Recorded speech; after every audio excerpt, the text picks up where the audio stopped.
At some point in your running journey, you probably start noticing something a little confusing. Some runners are training 6 or 7 days a week, sometimes even twice a day. And then you see other runners improving while running only 3 or 4 days per week. So naturally, the question starts popping in your head.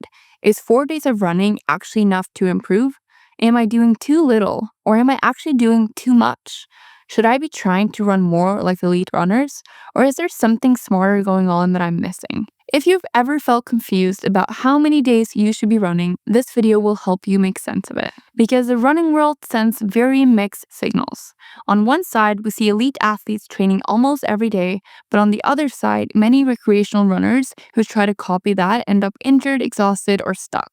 And funny enough, I've actually been on both sides of this as an athlete chasing my own potential and as a coach working with hundreds of runners. And what I've learned is that this question is actually not about the number of days you run. This video is not about telling you to run more, and it's not about telling you to push harder. I have one promise to you. By the time you finish this video, you'll understand why 4 runs per week can actually be extremely effective, how to structure those runs so you still improve, and the biggest mistake runners make when they train fewer days. I'll walk you through what the science says, how I think about this as a coach, and then I will show you exactly how I would structure a smart 4-day running week. And if you stay with me until the end, I'll share the one mistake that completely ruins the benefits of training 4 days per week. So let's get into it.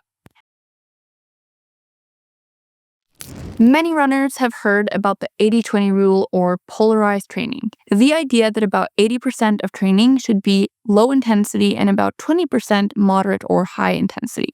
And this comes from research on elite endurance athletes. Athletes who are often training 6 or 7 days per week, sometimes even twice per day. And that context matters. Because when you are running that frequently, most sessions must stay easy just to allow recovery. So when we take that research and apply it directly to someone running 3 or 4 days per week, or even once per week, it doesn't always translate perfectly. Because training stress comes from mostly 2 things: time and intensity. And if you reduce time, you need to be more intentional with intensity. So the reason 4 days of running can work is not because 4 is a magical number. It works because each run carries more weight in your overall week. When you run 6 or 7 days per week, some runs are there to support the bigger picture. They build volume, they support recovery, they add time on feet. But when you only run 4 days a week, there's less room for runs that are simply there to add volume. So each session plays a more direct role in how you adapt and improve. And that doesn't mean structure matters less when you run more days. Structure always matters, but with fewer runs, the margin for error becomes smaller, which means how you structure those runs becomes even more important. And this is where many runners accidentally go wrong, because they either try to copy elite training or they just run 4 times per week without a clear purpose behind each session. When I work with athletes, I always start by understanding the bigger picture, where they are at right now, what their training has looked like, if they're limited by time, injuries, or structure, and what their life actually looks like outside of running, because all of that matters. I have personally lived that balance as well, running at a high level, strength training, building a business, and doing my MBA in a new country. Everything connects. So the question I ask is always this: what kind of training structure allows you to stay consistent? Because we all know that consistency is what builds aerobic capacity, durability, and performance. Not one perfect week, not one perfect workout, months and years of steady work. And this is also why I personally prefer structuring training using heart rate targets and time on feet rather than distance and pace, because this allows the training to adapt to the athlete. Heart rate automatically accounts for hills, heat, fatigue, fitness changes, life stress, even hormones, especially as a female athlete. So instead of forcing a pace that might not match your current capacity, you're always training at the right physiological effort. And earlier in my career, I pushed mileage and intensity too aggressively. I ended up with 6 stress fractures in 4 years. So trust me, I know this. Switching to this approach has allowed me to finally train consistently. So when we design a 4-day running week, we want to cover the key systems that drive performance: aerobic capacity, lactate threshold, running economy, and endurance durability. And we want to do that without accumulating unnecessary fatigue. And a simple way to think about it is this: 2 quality sessions, 1 long run, and 1 easy run. And this is where I would always adjust based on the athlete. So the biggest mistake I see runners make when training 4 days per week is how they place the runs throughout the week. They either stack them too close together or they don't think about how each session affects the next one. So in most cases, I recommend spreading the runs out. That gives you the best balance between quality and recovery. Now, there are situations where you might intentionally place runs closer together to create more recovery days and also to manipulate the variable frequency that also drives adaptation.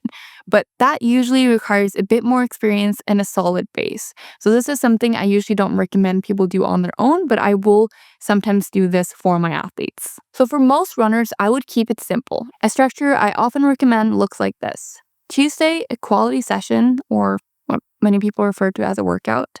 Wednesday, easy aerobic run. Friday, secondary workout. Sunday, long run. And this is usually because most people have the most time to train during the weekend, and that's Sunday. And then the remaining days becomes recovery or cross-training days. And we will talk about strength training in a bit. And this exact structure is actually the same framework I use inside my training plans, just adjusted based on the athlete. So for example, one of the runners I coach, Rose, told me this after switching to this approach. My last marathon was a Carlsbad full in January 2022 at 5 hours. This year, I ran Surf City in 4 hours and 31 minutes. And the difference came down to how I trained.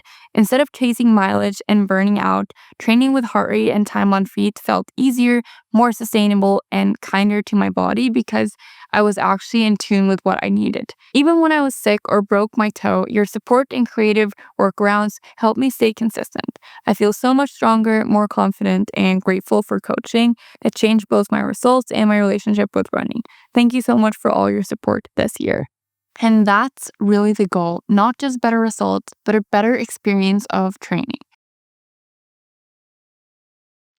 Even when running 4 days per week, most of your running should still be aerobic.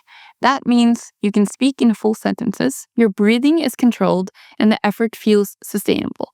But since you're running fewer days, your key sessions become more important. They're always important, but these sessions need to be done well. And this is where many runners go wrong. They turn their easy runs into moderate runs, and then they're too tired to execute the workouts that actually drive progress. Now, a question I get a lot when runners move to 4 days per week is, where does strength training fit into all of this? And the answer depends on 2 things. Number 1, what distance you're training for, and number 2, how much total load your body can handle. But there are a few principles that I consistently follow. So if you're training for a shorter distance like the 5K or a 10K, I usually recommend doing strength training after your harder run days, and that means after Tuesday or Friday sessions if you're following the structure I laid out. And the reason is simple: we want to keep the hard days hard and the easy days easy. So instead of spreading stress across the entire week, we group it and allow for better recovery in between sessions. Now, if you're training for a half marathon or a marathon, the total running volume and fatigue are already higher. So here, I often shift strength training to the day after your harder run because the priority becomes recovering well enough to handle the next key run, not interfering with your long run or quality sessions. And this is where individualization really matters. So if you're already close to your limit, adding more strength is not always better. It has to fit into your overall system. And this is actually why I created my strength program specifically for runners. They're designed to fit into your week based on your running structure and race distance, not just added on top. And I really try to make things as easy as possible with my products. Now, the biggest mistake I see runners make when training 4 days per week is misunderstanding how to apply the 80-20 principle.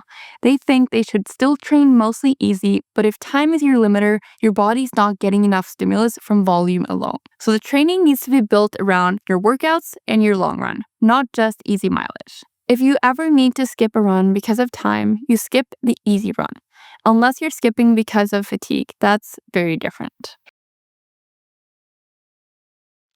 At the end of the day, it's not about 4 days versus 6 days. It's about building a system that allows you to train consistently.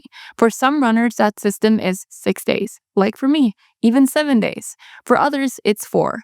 But if those 4 runs are structured well, you can absolutely make incredible progress. In fact, the average athlete I coach runs 4 days per week. If you're currently running 3, 4, or 5 days per week and want more structure, my training plans are built around this exact philosophy. They use heart rate targets and time-based progression, so the training adapts to you and your life. And you can check them out right here on screen and also visit my website linked in the description. And if you want to understand how to actually apply heart rate training in your own running, I highly recommend checking out my heart rate training playlist next. That is where I break down exactly how to use it step by step, and I'll link that right here. And if you want a simple place to start, comment the word heart rate and I will send you my free heart rate guide. If this video helped you, make sure to subscribe and follow along as I continue sharing what I'm learning through smarter training on my own journey towards the Olympic marathon. Thank you so much for being here.